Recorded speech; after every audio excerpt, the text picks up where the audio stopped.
Hello, people. How are you guys doing? I hope you guys are doing amazing. This is your friend Ashish, and today I'm going to teach you what is a perfect participle in English.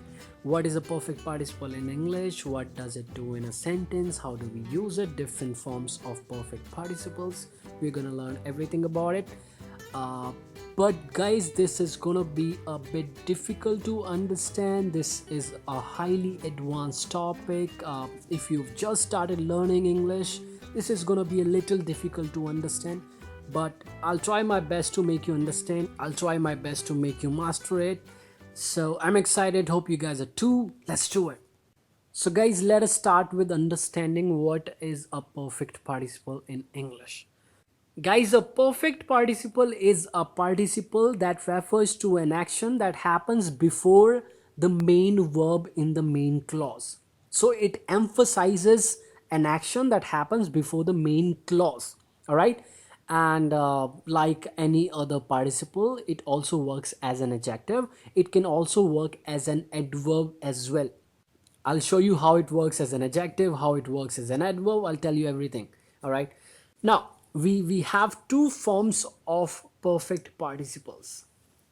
These two forms are active form and passive form. We're going to start with an active structure first. All right. Guys, we use an active structure when the subject of the main clause is the one performing the action in the perfect participle as well. So when the subject of the main clause performs both the action of the main clause and the perfect participle clause, we need an active structure. And how does it look like? An active structure of a perfect participle is formed using a present participle having followed by third form of the verb or past participle. So that's an active structure of a perfect participle. Now let us take some examples and understand whatever we just learned. Example number one, having heard the thunder, I decided not to step outside. So having heard the thunder is the perfect participle clause here, right? Starting with the present participle having followed by the past participle heard. And the thunder is the object of the verb heard, right? Now, the actual sentence would be after I heard the thunder, I decided not to step outside. So using a perfect participle is a way to make the sentence look more precise, look more concise, to remove the extra information, right? So having heard the thunder is the perfect participle working as an adjective, modifying, describing the subject I. It can also be written as I decided not to step outside having heard the thunder. And one more interesting way to write it is I, having heard the thunder, decided not to step outside. Important thing, guys. When you use it, when you put it just after the noun or pronoun it modifies, you have to offset it using commas. So there has to be two commas just before and after it, right? And if you look at this clause closely, it's also working as a reason why the second action happened. I heard the thunder first, and because of which happened the second action, I decided not to step outside. So it's actually working as an adverb as well. I decided not to step outside. Why? Because I heard the thunder, right? But it is definitely modifying and describing the subject I. I, having heard the thunder, decided not to step outside. Why do we need an active structure here? Because I am the person who is performing the both actions. I decided not to step outside and I heard the thunder. Next example. Having put his hands on the employer, he got fired from the job.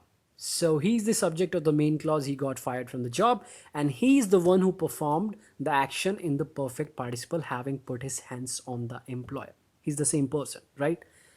Now, after he put his hands on the employer, he got fired from the job.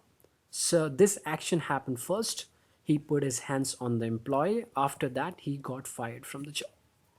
So having put his hands on the employer is the perfect participle working as an adjective, defining the subject he. He, having put his hands on the employer, got fired from the job. Now guys, again, This can also be working as an adverb because it's working as a reason why the second action happened. It's working as a cause. It's working as a stimulus. He got fired from the job. Why? Because he put his hands on the employer. Right? Third example, having paid the fine, I got my license renewed. I, having paid the fine, got my license renewed.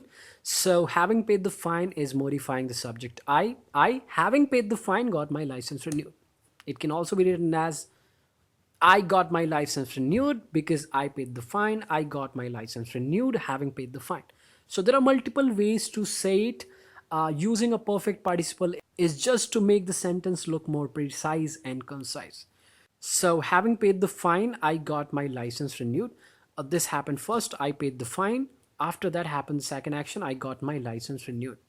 So, I got my license renewed. Why? Because I paid the fine. Next example. Not having studied well, Rohan could not pass the test. Rohan not having studied well. So, not having studied well is modifying the noun Rohan, is giving more information about it. Rohan, not having studied well, could not pass the test. And it's also working as an adverb because it is modifying the verb pass. Rohan could not pass the test. Why it happened? Because he did not study well. Since he did not study well, Rohan could not pass the test. Because he did not study well, Rohan could not pass the test. So guys, I'm just giving you as many structures as possible to make you understand that how we're forming the sentence. All right, next example. Having written beautifully, the song did amazing. Wait a minute. Can a song write itself? No, no, no, no, that's not possible. A song cannot write itself. So there's something wrong here. The subject of the main clause is not the agent of the verb in the perfect participle. There's something wrong. If you need an active structure, if you have an active structure, the subject has to do both the actions. And in the sentence, the song cannot write. A song cannot write anything, right? So here we need a passive structure. And how do we make a passive structure? We just add been after the present participle having. Having been written beautifully, the song did amazing. I can also say having been written beautifully by me or somebody else because somebody's going to perform the action, right? Somebody's going to do it. Now, a lot of times we do not mention the agent of the action because that's not needed. But when the context requires it, when the sentence requires it, you must add it. Here we do not need it. So I'm going to avoid it. Having been written beautifully, the song did amazing. So that is a passive structure. Now we'll have more examples of a passive structure and understand it in a better way. Having been cheated by his love, he felt devastated. Having been cheated by his love, he felt devastated. He is the subject of the main clause. Now, he is not the one who cheated. He is not the one who cheated. He got cheated by somebody else. So we have two people doing two different actions. He felt devastated, right? And his love cheated him, right? And that is why we're using a passive structure. So having been cheated by his love is the perfect passive participle modifying the subject he. He, having been cheated by his love, felt devastated. He felt devastated. Why? Because he got cheated by his love. It must be so hard to go through something like this.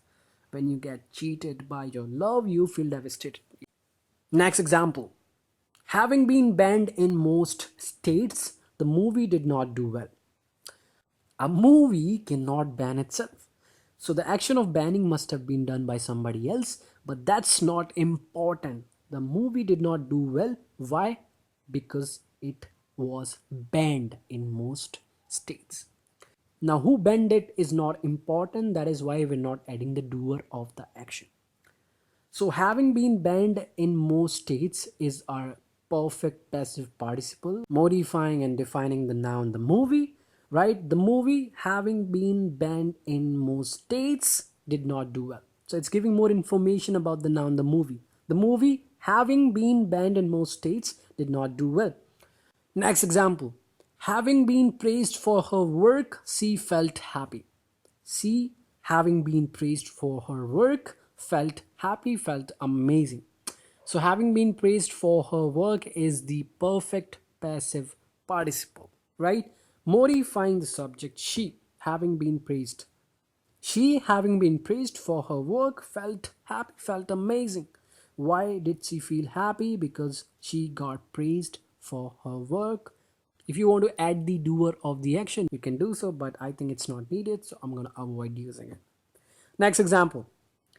Having been accused of a rape, my neighbor committed a suicide.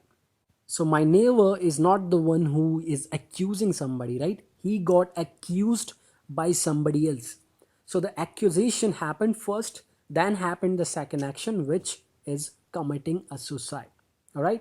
Having been accused of a rape, obviously by somebody, right? My neighbor committed a suicide. My neighbor, having been accused of a rape, committed a suicide. So, having been accused of a rape is modifying the subject, my neighbor. All right. And also telling us the reason why he committed a suicide. He committed a suicide because he had been accused of a rape. So, the perfect participle happened first, then happened the second action, committing a suicide.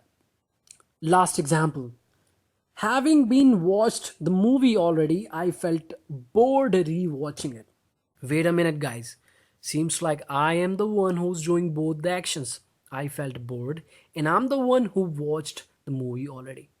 So, the situation requires an active structure because the subject of the main clause is not the receiver of the action in the perfect participle, is the doer of the action, is the same person who's doing the main clause and also the perfect participle. So, here we need an active structure.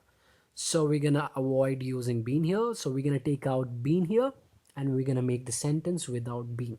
Having watched the movie already, I felt bored rewatching it.